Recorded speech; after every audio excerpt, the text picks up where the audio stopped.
ভাব তুই এনেছিস এটা। এখন ও নেট না খুললে, নেট তো খুলেছি। দাঁড়া আমার তো খুলি, আমাকে বল। নেট তো খুলেছি, কই গেল?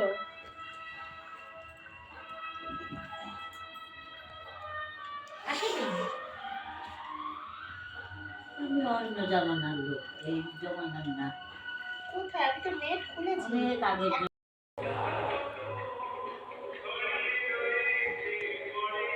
আম্মা বলো।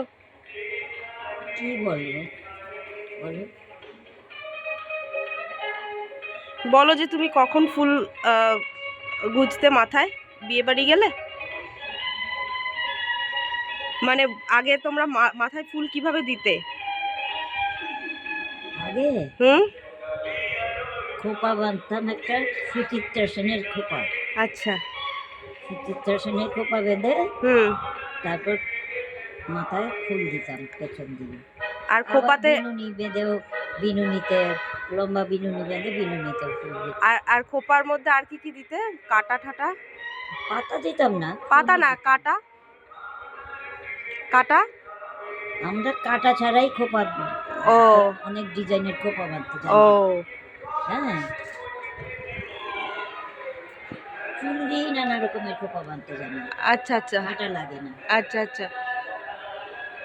বাড়িতে সাজাতে বেঁধে দিতাম। হ্যাঁ। কিরকম কি দিয়ে ফুট ফুট দিতে? কি দিয়ে, মানে চন্দন দিয়ে?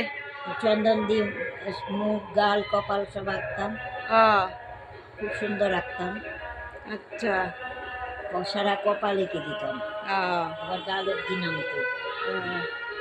ওই জন্যই ডাকতো, ওইসব করার জন্য। আর তুমি নিজে কিভাবে খোপা বাঁধতে?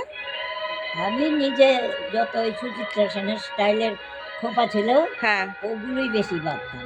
চুল ছিল অনেক মাথায়, খুব সুন্দর চুল ছিল আমার মাথায়, একদম পেছনে এগুলো গড়িয়ে অনেক লম্বা। আচ্ছা আচ্ছা। পেলে বিয়ে করবে না, তাহলে আমাদের ভাগ্যে হবে এটা না। আনন্দ ফুর্তি করতে আসতাম, বন্ধু বান্ধবদের নিয়ে বসে। হ্যাঁ,